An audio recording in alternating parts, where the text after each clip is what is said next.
दिल्ली के लाल किले में बम ब्लास्ट के बाद एक यूनिवर्सिटी है, एक विश्वविद्यालय है जिसकी मान्यता पर भी सवाल उठ रहे हैं। और सवाल ये भी उठ रहा है कि आखिर इस अल फलाह यूनिवर्सिटी की तरफ हमारी एजेंसियों ने ध्यान क्यों नहीं दिया।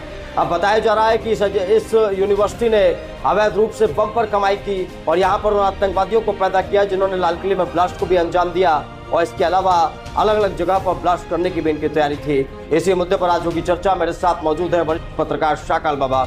अब बाबा, बड़े हैरान करने वाली बात है ये कि 8 साल बीत गए और ईडी अब खुलासा इस बात का कर रही है जब उसकी रडार पर अल फलाह यूनिवर्सिटी का जो वो मालिक है वो आया है और ईडी अब इस मामले पर खुलासा कर रही है कि कई सौ करोड़ का इन्होंने साम्राज्य खड़ा कर लिया था, गल्फ कंट्री भागने की तैयारी थी और इस अल फलाह यूनिवर्सिटी से आतंकवादियों को पैदा किया जा रहा था।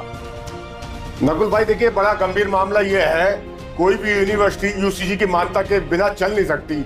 यानी कि देखा जाए तो अवैध तरीके से चल रही थी 8 साल से।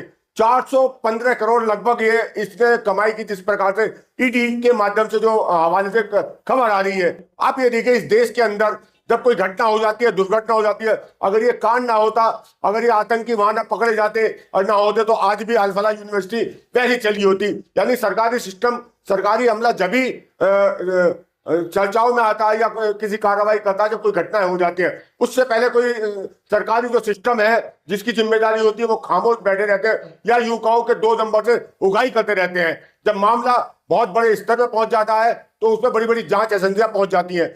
जब किसी छोटा सा हॉस्पिटल, छोटा सा स्कूल भी जब बिना मान्यता के निकल सकता, इतनी बड़ी यूनिवर्सिटी जो है जिसमें कश्मीर से जो ज्यादातर बच्चे जो है, कश्मीर के जो बच्चे वहां पढ़ाए जा रहे थे और इतने बड़े आतंकी जो है देश को हिला देने वाले उस यूनिवर्सिटी में पढ़ाए जा रहे थे। आखिर जांच एजेंसियां क्या कर रही थी? और यूसीजी से जब मान्यता नहीं थी कि ये यूनिवर्सिटी इतने लंबे समय से, लगभग 8 साल से इतने पैसे कैसे कमा रही थी? सवाल यही है कि ना तो मेडिकल काउंसिल से इनके पास एनओसी थी, ना रजिस्ट्रेशन था। आतंक के डॉक्टर अल फलाह यूनिवर्सिटी, बहुत सारे लोग ऐसे थे जो पहुंचे थे। और अभी जो ताज़ा खबर हमें मिली, ताज़ा खबर ये मिली कि अल फलाह यूनिवर्सिटी के 10 लोग वहां से गायब हैं। और सवाल ये उठ रहा है कि कहीं ये सुसाइड बॉम्बर बनकर देश के अलग अलग कोनों में कहीं घूम तो नहीं रहे होंगे, कहीं अलग किसी और जगह पर ब्लास्ट की तैयारी तो नहीं चल रही होगी।